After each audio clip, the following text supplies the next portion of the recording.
सर्वांना नमस्कार. मी सूरज मांढरे, आयुक्त शिक्षण महाराष्ट्र राज्य बोलतोय. अ, आपण शिक्षक भरतीचा एक अतिशय महत्त्वाचा टप्पा पार केलाय आणि मला खूप आनंद होतोय, की मी माझ्या पूर्ण टीमसहित इथे आज आपल्याशी संवाद साधतो आहे. सर्व जे अभियोग्यताधारक पहिल्या टप्प्यामध्ये त्यांचं जे खूप दिवसांचं स्वप्न होतं, ते ज्यांनी पूर्ण केलेलं आहे. त्या सर्व 11,000 पेक्षा अधिक अभियोग्यताधारकांचं खूप मनापासून कौतुक, अभिनंदन सुद्धा. आणि मला सांगायला अत्यंत आनंद होतोय, की पूर्णपणे स्वतःच्या कर्तृत्वावर, स्वतःच्या क्षमतेवर कोणाचाही आधार न घेता, कुठल्याही प्रकारे दबाव किंवा काही न आणता, आपली पूर्णपणे पारदर्शक पद्धतीने, गुणवत्तेने आपली निवड झाली आहे. ही आपल्या स्वतःच्या दृष्टीने सुद्धा अत्यंत अभिमानाची गोष्ट आहे आणि आयुष्यभर तुमच्या ही गोष्ट लक्षात राहील, की एका चांगल्या प्रक्रियेतून आपली निवड झाली आणि आपण शिक्षक झालो. आणि माझी ही पण खात्री आहे, की आपल्या कुटुंबियांना सुद्धा हा आनंद झाला असेल, आपल्या मित्रमंडळींनाही हा आनंद झाला असेल. आम्ही सुद्धा आपल्या आनंदात खूप सहभागी आहोत.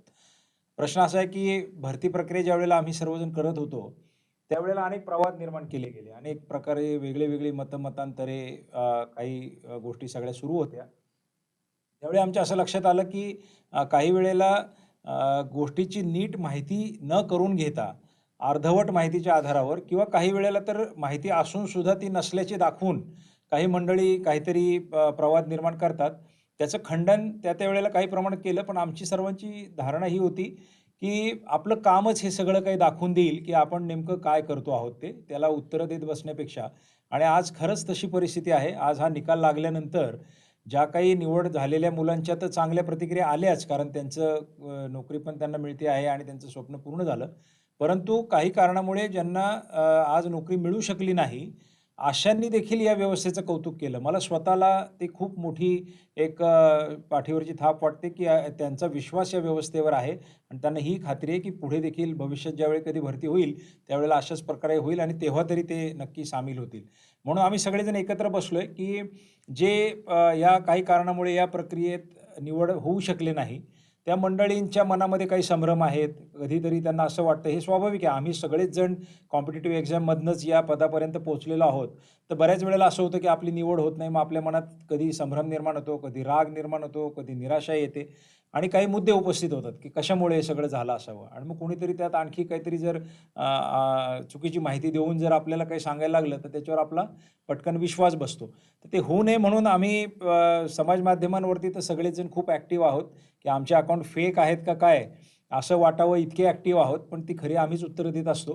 तर आम्ही थोडंसं या सगळ्या मुद्द्यांची एक यादी तयार केली आहे, की काय-काय मुलांच्या मनामध्ये संभ्रम आहेत आणि आम्ही थोडंसं त्याबद्दल आपल्याला मार्गदर्शन पण काही थोडंसं काही वस्तुस्थिती काय आहे इकडे आपलं ध्यान वेधणार आहोत.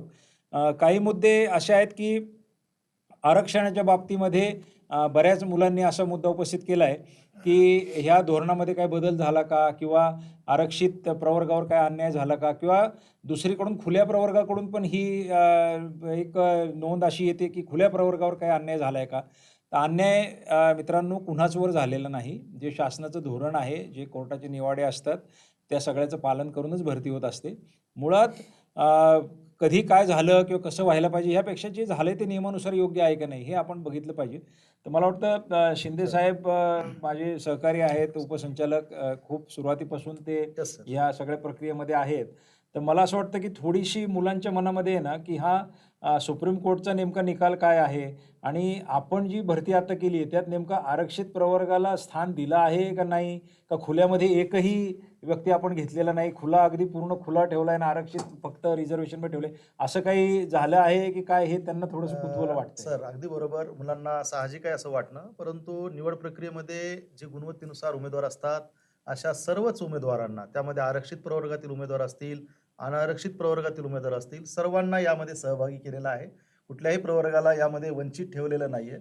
उमेदवारांनी एक समजून घेतलं पाहिजे, की निवड प्रक्रिया करत असताना खुला प्रवर्ग यासाठीचे निकष, आरक्षित प्रवर्ग यासाठीचे निकष, ह्या दोन्ही डोळ्यासमोर बाबी ठेवलेल्या आहेत सर. हं. त्यामध्ये आरक्षित खुल्या प्रवर्गावर निवड करत असताना खुल्या प्रवर्गाच्या पात्रतेचे निकष त्या उमेदवाराने जर पात्र केला असेल, तर त्या सर्वच उमेदवारांना एका यादीमध्ये घेऊन जर त्याची खुल्याची पात्रता असेल, तर खुल्यावर तो निवडला गेलेला आहे. आणि जर खुल्याची पात्रता नसेल, त्याच्यामध्ये टेटचे गुण अधिक असतील, तर तो त्याच्या स्वतःच्या प्रवर्गामध्ये देखील निवडला आहे. आपण जर याद्याचं अवलोकन केलं तर आपल्याला स्पष्टपणे हेही दिसेल की बरेच आरक्षित प्रवर्गातील उमेदवार खुल्या प्रवर्गावर निवडले गेले आहेत, अशी पण आपल्याला हा मुद्दा दिसतेय सर्वांनी सर. लक्षात घेतला पाहिजे की आपण जर पूर्ण यादी जर बघितली तर आरक्षित प्रवर्ग जो अगदी. संरक्षित प्रवर्ग आहे, सामाजिक आरक्षण ज्यांना दिलंय ते त्या प्रवर्गामध्ये तर आहेतच, नक्कीच सर. परंतु खुल्या प्रवर्गात सुद्धा ज्यांनी कोणती सवलत घेतली नव्हती ते खुल्या प्रवर्गात सुद्धा आरक्षित प्रवर्गातील कितीतरी मोठ्या प्रमाणावरती अभियोग्यताधारक सामील झालेले आहेत. आणि ह्या सगळ्याला पाया काय आहे तर सुप्रीम कोर्टाच्या निर्णयाचा आहे, सर अगदी बरोबर. डीओपीटीच्या धोरणाचा आहे, महाराष्ट्र शासन सुद्धा जे वेगळ्या वेगळ्या परीक्षा घेतात त्या सगळ्याचा सर आहे. अगदी. हा मुद्दा आहे. आता काही यामध्ये लोकांना थोडीशी अशी पण एक कन्सर्न आहे की कट ऑफ मग जास्त कसा झाला, तर त्याच्याबद्दल आपण ती पण खात्री केलेली, ते पण तुम्ही अगदी थोडं अगदी सांगा. सर. बऱ्याच वेळेला असं होतं की आता आपण बोललो की खुल्या प्रवर्गाचं जर त्याला पात्र नसेल तर आरक्षित प्रवर्गात असा उमेदवार विचारात घेतला जातो.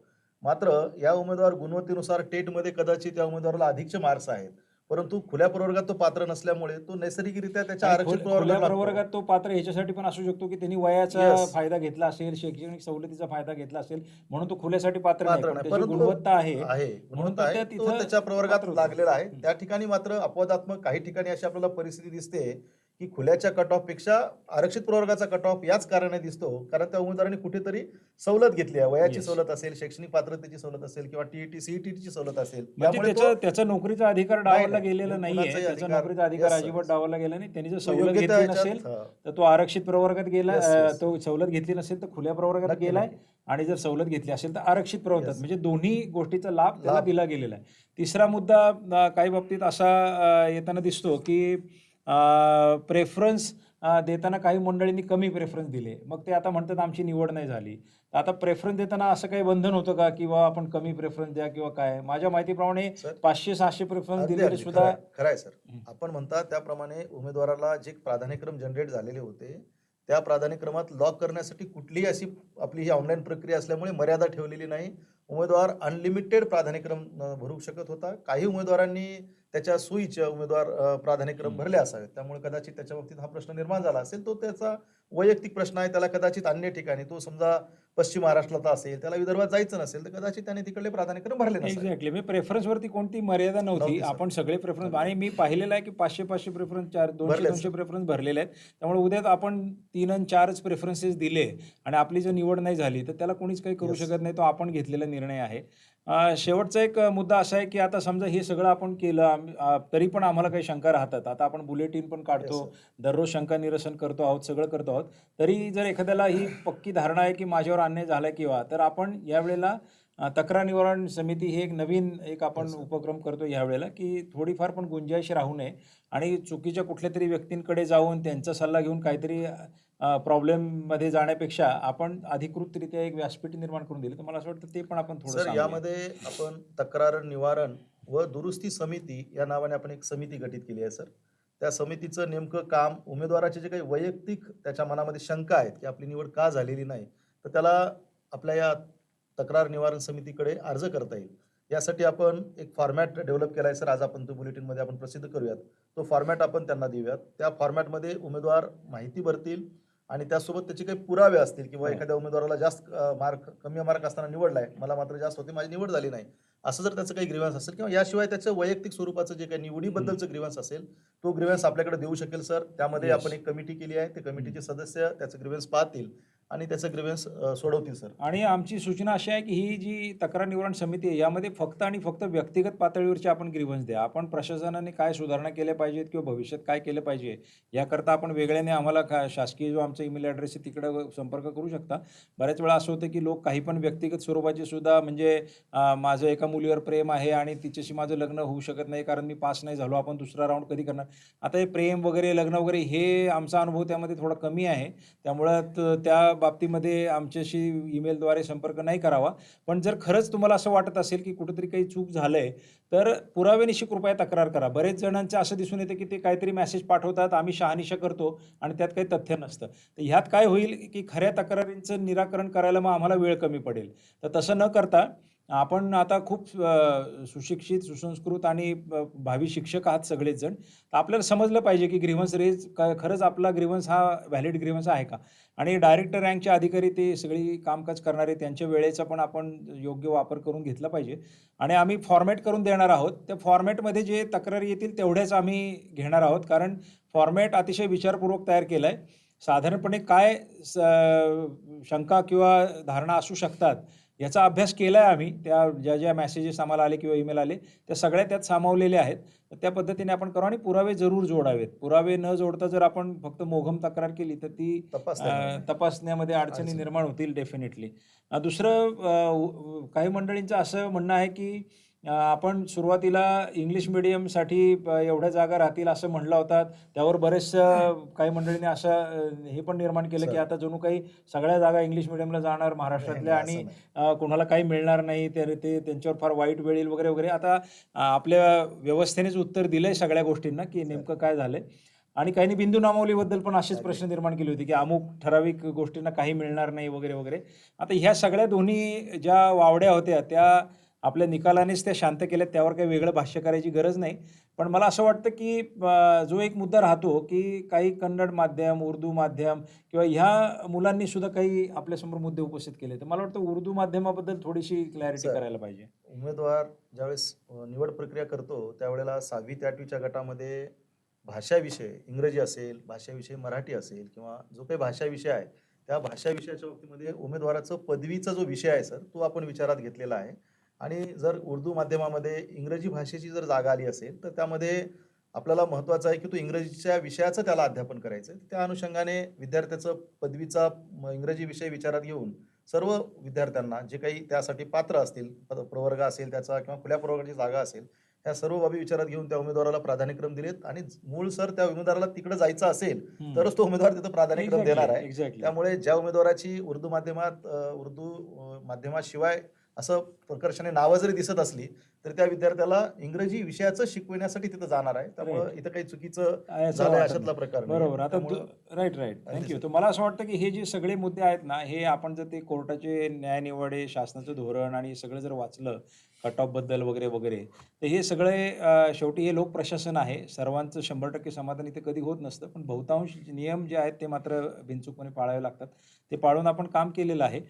दुसरा मुद्दा असा उपस्थित होतो, की आपण एवढी मोठी भरती केली, एवढ्या 11,000 21,000 ची जाहिरात काढली होती आणि प्रत्यक्ष 11,000 लोक आपण घेता आहात. 11,000 ही काही छोटा आकडा नाहीये. खूपच आहे मला सर. वाटतं, की नाही, मागच्या गेल्या भरतीच्या अनेक दुप्पट आहे सर. मागच्या भरतीच्या दुप्पट ते पण आता शेवटी अपेक्षा अशी असते, की हो, तुम्ही नक्कीच. दुप्पट केलं तर तिप्पट का नाही केलं? एनिवे, नक्कीच. तर आता हे करत असताना काही जागा रिकाम्या राहिल्या. तर गोदने साहेब आपल्याकडे आहेत. आमचे खूप वरिष्ठ सहकारी आहेत. तर गोदने साहेब तुम्ही जरा थोडासा याचा खुलासा द्या. बुलेटिनमध्ये आपण म्हणलंय, पण बऱ्याच वेळेला बुलेटिन वाचलं जात नाही असं मला वाटतंय. तर आपण थोडंसं त्याचा खुलासा द्यावा, की का बरं असं झालं, की 21,000 जागांची जाहिरात, मग भरल्या गेल्या 11,000. तर हा जो डिफरन्स आहे, ह्याचं काय कारण आहे? मुळात 21,000 जागा ज्या आहेत ते दोन प्रकारातील आहेत. त्या 16,000 जागा ज्या आहेत त्या विदाऊट इंटरव्ह्यूच्या म्हणजे मुलाखती विनाच्या होत्या. त्याचा निकाल आपण आता रविवारी 25 तारखेला लावलेला आहे. आणि उरलेल्या 5,000 जागा ज्या आहेत सुमारे साधारणतः बोलतो मी, उरलेल्या 5,000 जागा ज्या आहेत त्याची कारवाई जी आहे ती सुरू आहे विथ इंटरव्ह्यू. त्याच्यामध्ये खाजगी व्यवस्थापनाच्या रिक्त जागा आहेत. तर आपण आता विदाऊट इंटरव्ह्यूबद्दल जे बोललो, की साधारणतः 5,000 जागा रिक्त राहिलेल्या आहे. म्हणजे 16,000पैकी 11,000 जागा भरलेल्या आहे. मुळात सुरुवातीला हे समजावून घेतलं पाहिजे, की जागा रिक्त का राहतात? हं.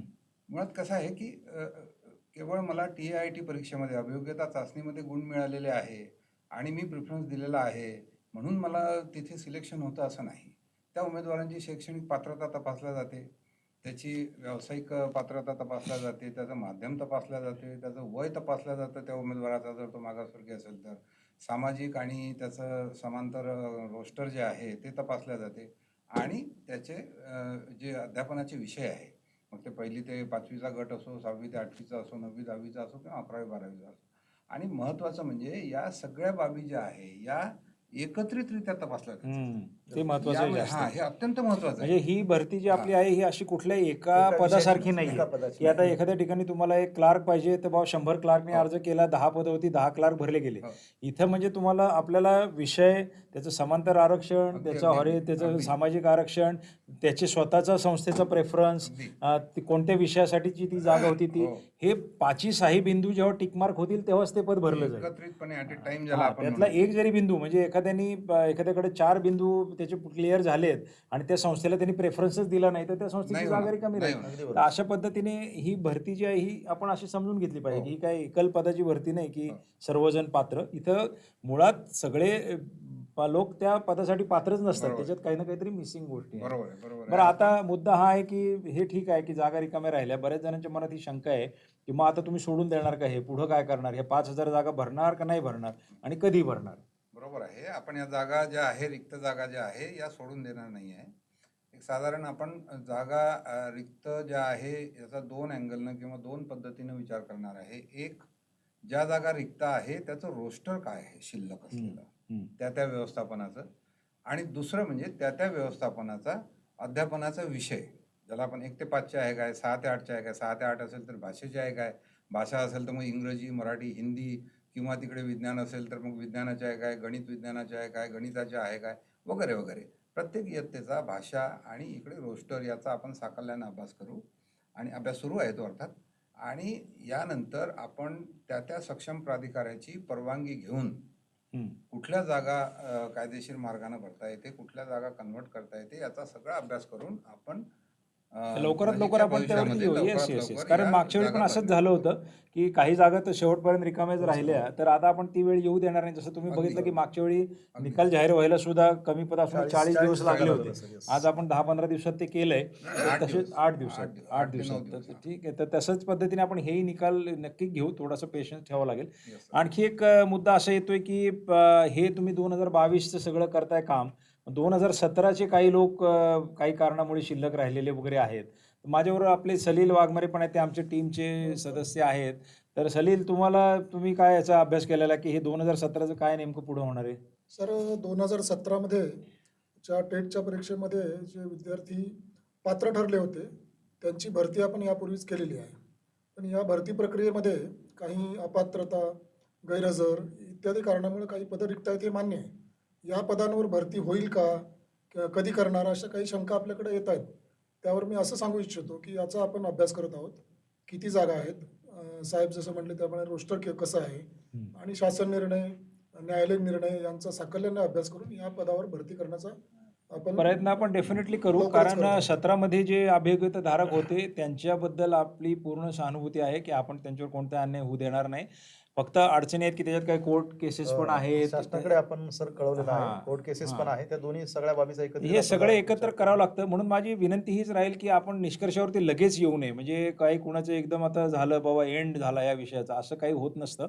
निरंतर विषय आपल्याला माहिती आहे की शासनामध्ये निर्णय प्रक्रिया ही निरंतर चालू असते आणि तिला कधीतरी योग्य ते फळ येतं. आणि सर्वात महत्वाचं म्हणजे याच्यामध्ये गुणवत्ता कधीही डावलल्या जात नाही. कधीच हे डावली अत्यंत जात नाही. नाही, महत्त्वाचं दॅट इज अब्सोल्युटली ट्रू. आता शेवटी अपेक्षेची पूर्ती होणे आणि अन्याय होणे ह्या 2 गोष्टींमध्ये फरक आहे. आपल्याला जोपर्यंत आपलं काम होत नाही तोपर्यंत वाटतं की अन्याय झाला, पण तसं नसतं.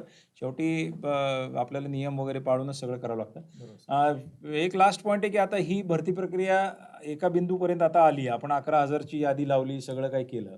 आता याच्यामध्ये एकतर गोंदे साहेब मगाशी म्हणाले तसे काही लोक सुटलेले आहेत, ते करायचे आहेत आपल्याला. संस्थांच्या याद्या येणार आहेत आता, कारण संस्था पण थोड्या सावध होत्या की एकाच 3 द्यायचे का एकाच 10. आता तो निर्णय पण आपण केलाय की एकाच 10 आता आपलं फायनल झालंय, कारण शासनाने आपल्याला कोर्टाच्या आदेशाप्रमाणे तशी परवानगी दिली आहे. आता सगळ्या लोकांना अशी अँझायटी राहील की बाबा एक लॉट तुम्ही काढला, 11,000 लोकांचं तर काम झालं, तर आता मेरा नंबर कब आएगा, असे पण काही उमेदवार खूप वाट बघून आहेत. तर मला असं वाटतं त्याचं काय आपण आता नेमकं करतो ते त्यांना सांगितलं पाहिजे. वेगवेगळ्या कारणांना बरेच व्यवस्थापन हे समाविष्ट होऊ शकले नाहीत पहिल्या टप्प्यामध्ये. त्यामुळे त्यांना आपण संधी उपलब्ध करून देणार, त्यांच्या जाहिराती येतील, त्यानंतर उमेदवारांचे प्रेफरन्स मागवले जातील आणि उमेदवारांचे प्रेफरन्स आल्यानंतर पुढील प्रक्रिया राबवली जाईल. त्या ठिकाणी त्या तत्पूर्वी जागाही सर, भरण्याचा आपण सर प्रयत्न सर करणार. म्हणतात त्याप्रमाणे होईल कार्यवाही, परंतु आता आपल्याकडे ज्या जाहिराती आलेल्यामध्ये 4,800 हा. पदांची जाहिराती आहे. जशी आपण पहिल्या टप्प्यात 11,000 पदांची निवड यादी प्रसिद्ध केली, तशी आता आपण म्हणालात त्याप्रमाणे एकाच 3 ऐवजी एकाच 10 हे तत्व आपण विचारात घेऊन निवड याद्या प्रसिद्ध करण्यासाठीचं काम आपण करीत आहोत सर. हो. म्हणजे लवकरच आणि आपण मला त्याही असं याद्या वाटतं आपण- की मुलांमध्ये असं पण म्हणणं होतं की काही एकाच 3चे समर्थक होते, काही एकाच 10चे समर्थक होते आणि काही लोकांनी तर मला म्हणले, बाबा ते तुम्ही चांगला निर्णय घेतला होता सर की एकाच 3 केलं होतं, आम्हाला चान्स. आता काय झालं, हे कोर्टाचे निर्णय, शासनाचे निर्णय, हे सगळ्या गोष्टींचे सारासार विचार करून आपण घेतो.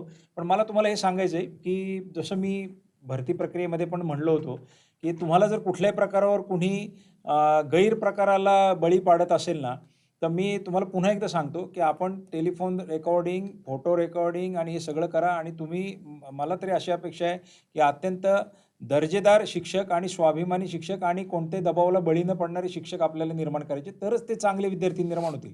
ह्यामध्ये तुम्ही घाबरायचं काही कारण नाही. शिफारस तुमची झाली असेल, तुमचं जर सगळे कागदपत्र बरोबर असेल, तर कोणीच तुमची मेरिट डावलू शकत नाही. माझा स्वतःचा यावर दृढ विश्वास आहे आणि सर्वांनी त्यावर विश्वास ठेवावा अशी मी तुम्हाला पण विनंती करतो. तर त्याबद्दल काही घाबरू नका. फक्त त्याचे प्रॉपर पुरावे, कधी-कधी काय असतं, उद्वेगाने काही गोष्ट मांडणे, बोलणे, तक्रार करणे आणि खरी तक्रार करणे यात खूप फरक असतो. ते सगळ्यांनी त्यांनी केलं पाहिजे. एकाच 10 जरी दिले आपण, तरी तिथं जर तुम्हाला काही वाईट अनुभव आला, सगळं तुम्हाला ओपन आहे. आमचं तक्रार निवारण समिती पण ओपन राहील, पोलीस डिपार्टमेंट ओपन आहे, सगळं काही ओपन आहे. परंतु ते प्रॉपर पद्धतीने करावं लागतं. म्हणजे असं नाही की मी काहीतरी सोशल मीडियावर एखादा मेसेज टाकेल, असं झालं, त्यांनी काहीच निष्पन्न होत नाही. त्यांनी विनाकारण निराशा वाढते उलट. मला असं वाटतं आणखी काही तुम्हाला वाटतं की काही मुद्दे एखादा सुटला आहे किंवा काही मुद्दा कव्हर करायचा आहे आपल्याला? आपण सर, एकंदरीत आपण anxiety अगदी बद्दल. बरोबर, आपण जे म्हणताय त्याप्रमाणे आपण एक छान उपक्रम सुरू केलेला आहे सर, की न्यूज बुलेटिन नावाचा. हां. आपल्याला ज्या वेळेला वाटतं की आपल्याला हां. अजून उमेदवारांकडे पोहोचावं होतं, आपण डेली न्यूज बुलेटिनच्या माध्यमातून देखील चांगल्या प्रकारे उमेदवारांना आपली माहिती देत एक्झॅक्टली. आहोत, सर. आणि मी सर्व उमेदवारांना माझं म्हणणं हे आहे की ते न्यूज बुलेटिन कृपया करून तुम्ही ते नीट वाचत जा जरा. बरेच जण ते न्यूज बुलेटिनमध्ये आम्ही काहीतरी लिहिलेलं असतं, तरी पण ते वाचत नाहीत आणि प्रश्न विचारतात. आणि थोडंसं WhatsAppवरती जरा कमी प्रश्न विचारा आम्हाला. कारण सध्या असं व्हायला लागलं की ते WhatsAppवर किती उत्तरं द्यायची याची मर्यादा आहे. एवढं तर WhatsApp आम्ही आमच्या तरुणपणी नव्हतं WhatsApp, पण जेव्हा मोबाईल आले तेव्हाही नाही वापरलं. तर खूप जास्त त्यात नाही आणि तेच प्रश्न येतात. ग्रुप मेल करणं, एखाद्याने मेसेज तयार करून पाठवून देणं, असे आपण कुणाचे गुलाम होऊ नका. तुम्हाला स्वतःचे प्रश्न असतील, ईमेलवर विचारा. तुमचे स्वतःचं मत असेल ते द्या. सजेशन असतील तर ते शासनाच्या ईमेलवर द्या. ते ह्या गोष्टीला ओव्हरलोड करू नका. मला असं वाटतं की आपण एक खूप चांगली भरती प्रक्रिया राबवतोय. त्याची प्रतिक्रिया जे जाणकार आहेत, म्हणजे माझ्या जे अतिशय वरिष्ठतम पोलीस अधिकारी आहेत, जे माझे मेंटॉर मी समजू शकतो, किंवा काही शिक्षण तज्ज्ञ आहेत मोठे-मोठे, आमच्याच डिपार्टमेंटमधून डायरेक्टर किंवा वरच्या पदांवरून निवृत्त झालेले काही अधिकारी आहेत. या सगळ्यांनी त्यांच्या पूर्ण अनुभवातनं असं सांगितलं की ही भरती प्रक्रिया अत्यंत अभूतपूर्व चांगल्या प्रकारे या सगळ्या टीमने, आम्ही सर्वांनी आणि शासनाने, आपले मंत्री महोदय असतील, आपले सचिव महोदय असतील, यांनी खूप मन लावून अतिशय प्रामाणिकपणे, कुठलंही त्याला गालबोट लागता कामा नये, जी लिगसी आपल्या डिपार्टमेंटची गेल्या काही वर्षापूर्वी होती, ती सगळी स्वच्छ करून आपण आज ह्या पद्धतीवरती आलो की कुणाला कुठलंही बोट दाखवायला जागा त्यामध्ये राहिलेली नाही. आणि यामध्ये सगळ्यांचा हात आहे. म्हणजे मी तुमचं सुद्धा अभिनंदन करतो की ज्या वेळेला आम्ही जे आवाहन केलं, ती सगळ्या आव्हानांना तुम्ही सकारात्मक दाद दिला. मुदतीत कामं देखील केली. कामं केली. म्हणजे आम्ही म्हणलो सावध राहा, तुम्ही सावध राहिला. आम्ही म्हणलो संभ्रमित होऊ नका, तुम्ही नाही झालात. आम्ही म्हणलो प्रश्न विचारा, तुम्ही प्रश्न विचारले. प्राधान्यक्रम लॉक केले. हां, सगळं वेळेत केलं, संयम ठेवला, इतक्या वर्षांची आपली वाट बघत होता, हे सगळं मान्य आहे. तर तेच आपण अनेक मुद्दे आहेत अजून, त्याची पण सोडवणूक करणार आहोत. आपल्याला भरती अत्यंत निर्विघ्नपणे चांगल्या प्रकारे पूर्ण करायची आहे. आणि आम्ही त्या पोर्टलच्या माध्यमातून आपल्या संपर्कात राहू.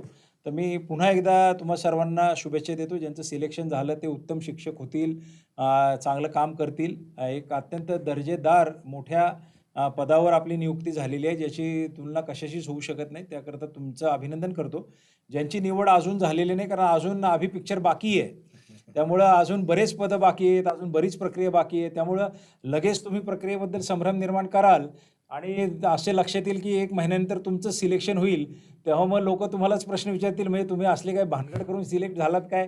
तर असं म्हणून व्यवस्था अत्यंत व्यवस्थित आहे. त्याचे लाभार्थी तुम्ही पण होणार आहात. त्यामुळं लगेच नी जर्क रिॲक्शन ज्याला म्हणतो, अशी देणं अपेक्षित नाही आहे. ही प्रक्रिया आपण व्यवस्थितरित्या पूर्ण करू आणि त्याकरता थोडासा पेशन्स ठेवणं, अधिकृत माहितीवर भरोसा ठेवणं अनावश्यक संभ्रम निर्माण करणाऱ्या लोकांना जागेवरच दूर करणं, या सगळ्या गोष्टी आपल्याला केल्या पाहिजे. मी पुन्हा एकदा तुम्हाला शुभेच्छा देतो. आणखी काही प्रश्न असतील तर पोर्टलवरती आपण विचारू शकतो. थँक्यू. नमस्कार.